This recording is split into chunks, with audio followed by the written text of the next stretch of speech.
Class 10 में हम लोगों को केमिकल इक्वेशन पढ़ना होता है, जहाँ आप लोगों को केमिकल इक्वेशन को बैलेंस करने में थोड़ी बहुत दिक्कतें आ रही होंगी। उन दिक्कतों को सुलझाना कोई बहुत कठिन काम नहीं है। हम लोग अभ्यास के माध्यम से उन डिफ़िकल्टीज़ को कम कर सकते हैं और केमिकल बैलेंसिंग को आसानी से सीख सकते हैं। आइए देखते हैं, स्क्रीन पर आप लोगों को दिख रहा होगा एक केमिकल इक्वेशन जो कि वर्ड इक्वेशन के फॉर्म में है। उसे हम लोग बैलेंस करना सीखेंगे। देखते हैं। सबसे पहले आप देखेंगे यहाँ कैल्शियम हाइड्रोक्साइड लिखा हुआ है प्लस कार्बन डाइऑक्साइड लिखा हुआ है। फिर एरो सिंबल के राइट हैंड साइड में कैल्शियम कार्बोनेट प्लस वाटर दिख रहा होगा। हम सभी जानते हैं कि रिएक्टेंट्स इक्वेशन के लेफ्ट हैंड साइड में लिखे जाते हैं। मीन्स एरो सिंबल के लेफ्ट हैंड साइड में जो होते हैं वो रिएक्टेंट्स होते हैं, और एरो हेड के बाद जो लिखे गए होते हैं वो कैल्शियम कार्बोनेट और वाटर के रूप में दिख रहा है, वो प्रोडक्ट है। मीन्स कैल्शियम हाइड्रोक्साइड और कार्बन डाइऑक्साइड यहाँ रिएक्टेंट है और कैल्शियम कार्बोनेट और वाटर यहाँ प्रोडक्ट है। अब हम चाहेंगे कि वर्ड इक्वेशन को इक्वेशन के फॉर्म में बदलें। इसके लिए हमें कैल्शियम हाइड्रोक्साइड का राइट फॉर्मूला लिखने के लिए आना चाहिए। देखते हैं। कैल्शियम का सिंबल हम लिख लेंगे Ca। हाइड्रोक्साइड के लिए OH। यहाँ कैल्शियम की वैलेंसी हम लोग जानेंगे +2 और हाइड्रोक्साइड की वैलेंसी, या कह सकते हैं कि हाइड्रोक्साइड के ऊपर का चार्ज -1। यहाँ हमें प्लस और माइनस से मतलब नहीं रखना है, सिर्फ कैल्शियम के लिए 2, हाइड्रोक्साइड के लिए 1 से मतलब रखना है। अब इसके फॉर्मूला को लिखने के लिए क्रिस क्रॉस करेंगे। दिस मीन्स ये Ca 1 आया, OH एक साथ OH को ब्रैकेट में डालेंगे और 2 लिखेंगे। यहाँ 1 को हम लोग दर्शाते नहीं हैं। Means Ca OH 2 is the right formula for calcium hydroxide. उसी तरह से देखें तो कार्बन डाइऑक्साइड CO2 होता है, कैल्शियम कार्बोनेट Ca CO3। देखते हैं इसका फॉर्मूला। Ca के लिए 2, कार्बोनेट पर चार्ज -2 की, क्रॉस कर लें। Ca 2 CO3 2। चूंकि दोनों में 2 और 2 है तो 2 को हम लोग कैंसिल कर लेंगे और राइट फॉर्मूला लिख लेंगे CaCO3। उसी तरह से वाटर H2O के रूप में होता है। हम लोग लिख चुके हैं calcium hydroxide plus carbon dioxide, product की ओर कैल्शियम कार्बोनेट प्लस वाटर। सबसे पहला काम हम लोगों को करना होगा कि सभी एलिमेंट्स के एटम्स की संख्या को लिख लेना होगा। इक्वेशन को 2 पार्ट में बांटना होगा। एक पार्ट में रिएक्टेंट्स को और दूसरे पार्ट में प्रोडक्ट को। रिएक्टेंट में कैल्शियम, ऑक्सीजन और हाइड्रोजन एटम की संख्या को हम लोग दर्शाएंगे। कैल्शियम 1, ऑक्सीजन 2 और 2, 4, हाइड्रोजन 2, कार्बन 1। अब प्रोडक्ट की ओर देखेंगे। Calcium 1, oxygen 4, hydrogen 2, carbon 1। देखेंगे हम टोटल एटम, प्रत्येक एलिमेंट के जितने रिएक्टेंट्स में हैं उतना ही एटम्स प्रोडक्ट में भी दिख रहा है। यानी कैल्शियम रिएक्टेंट में एक एटम है, प्रोडक्ट में भी एक एटम है। ऑक्सीजन रिएक्टेंट पे 4 एटम्स हैं, प्रोडक्ट में भी 4 एटम्स हैं। हाइड्रोजन के रिएक्टेंट में 2 एटम हैं, प्रोडक्ट में भी 2 एटम हैं।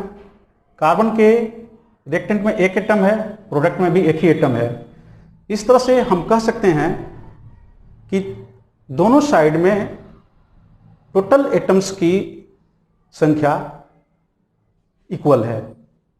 मतलब हुआ कि यह केमिकल इक्वेशन बैलेंस्ड है। स्क्रीन पर देख सकते हैं zinc plus silver nitrate, arrow के बाद प्रोडक्ट में जिंक नाइट्रेट प्लस सिल्वर। यहाँ हम लोगों को समझना होगा कि जिंक के लिए सिंबल Zn यूज करते हैं, उसी तरह से सिल्वर नाइट्रेट के लिए जो फॉर्मूला होगा उसे सही सही लिखना होगा। यानी सिल्वर के लिए Hg, नाइट्रेट के लिए NO3। हम जानते हैं कि सिल्वर के लिए वैलेंसी 1 आएगी और नाइट्रेट के लिए भी वैलेंसी 1 आएगी। इस प्रकार सिल्वर नाइट्रेट का सही फॉर्मूला AgNO3 हो जाएगा। अब प्रोडक्ट में हम देख रहे हैं कि जिंक नाइट्रेट है, तो जिंक नाइट्रेट के भी सही फॉर्मूला को पहले हमें लिख लेना होगा। जिंक के लिए सिंबल Zn, नाइट्रेट के लिए सिंबल NO3। हम जानते हैं कि जिंक की वैलेंसी 2 होती है और नाइट्रेट पर चार्ज 1 का होता है। इस तरह से सही फॉर्मूला को लिखने के लिए चार्ज को क्रॉस करें, मीन्स Zn के साथ 1 यूज करें और NO3 को एक ब्रैकेट में रख करके ट्वाइस कर लें। हम जानते हैं कि 1 को दर्शाना नहीं है, तो इस फॉर्मूला को इस तरह से लिखें Zn NO3 2, Zn plus HgNO3, Zn NO3 2 plus Ag। फिर पिछले क्वेश्चन जैसा ही प्रक्रिया को दोहराएंगे। यानी एक साइड में हम लोग प्रत्येक एलिमेंट के एटम्स की संख्या को लिख लेंगे और दूसरी तरफ प्रोडक्ट में सभी एलिमेंट्स के एटम्स की संख्या को लिख लेंगे। आइए देखते हैं। Zinc, silver, nitrogen, oxygen. यहाँ रिएक्टेंट में जिंक एटम की संख्या 1 है, सिल्वर एटम की संख्या भी 1 ही है, नाइट्रोजन एटम की संख्या भी 1 है और ऑक्सीजन के 3 एटम प्रेजेंट हैं। वहीं प्रोडक्ट में जिंक का एक एटम सिल्वर का एक एटम, नाइट्रोजन 2 एटम और ऑक्सीजन 3 to 6 एटम्स। अब हमें मिलाकर देखना होगा। हम देख रहे हैं कि रिएक्टेंट में ऑक्सीजन के 3 ही एटम दिख रहे हैं, जबकि प्रोडक्ट में 6 एटम दिख रहे हैं। तो ऑक्सीजन एटम की संख्या को बैलेंस करने के लिए रिएक्टेंट वाले एटम्स की संख्या में 2 से मल्टीप्लाई कर लेंगे। अब इसके एटम की संख्या हो गई 6। करते हैं। रिएक्टेंट वाले ऑक्सीजन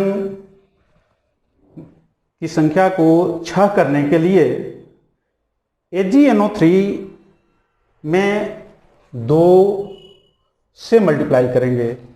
अब हम लोगों को समझना होगा कि यहाँ O3 में 2 से मल्टीप्लाई नहीं कर सकते हैं, क्योंकि ऐसा करने से हमारा फॉर्मूला इनकरेक्ट हो जाएगा। तो फॉर्मूला को करेक्ट रखने के लिए मॉलिक्यूल की संख्या को हम लोग बढ़ा लेते हैं, अर्थात लेफ्ट हैंड साइड में किसी न्यूमेरिकल वैल्यू को डालते हैं, जिससे मॉलिक्यूल की संख्या की सूचना मिल जाती है। यानी AgNO3 के अब 2 मॉलिक्यूल्स हो गए। और अब देखें कि यहाँ सिल्वर के 2 एटम हो गए रिएक्टेंट में, नाइट्रोजन के भी 2 एटम हो गए, ऑक्सीजन के 6 एटम हो गए। तो फिर से नई संख्या को देखते हैं, जहाँ सिल्वर के 2 एटम दिख रहे हैं, नाइट्रोजन के भी 2 एटम दिख रहे हैं, जिंक का एटम तो एक ही रह रहा है। इस तरह से ऑक्सीजन को तो हमने बैलेंस कर लिया, नाइट्रोजन बैलेंस्ड है, बट सिल्वर अनबैलेंस्ड है। तो प्रोडक्ट की ओर सिल्वर में हम लोग Sc2 डाल देंगे। इस तरह से सिल्वर भी बैलेंस हो गया। यानी अब देखेंगे कि रिएक्टेंट में जिंक 1, तो प्रोडक्ट में भी जिंक 1। सिल्वर में, रिएक्टेंट में सिल्वर 2, प्रोडक्ट में भी सिल्वर 2। रिएक्टेंट में नाइट्रोजन 2, प्रोडक्ट में भी नाइट्रोजन 2। ऑक्सीजन में, रिएक्टेंट में ऑक्सीजन 6 है, प्रोडक्ट में भी ऑक्सीजन 6। इस तरह से हम देख सकते हैं कि ये हमारा बैलेंस्ड केमिकल इक्वेशन हुआ। अब नेक्स्ट क्वेश्चन को देखते हैं।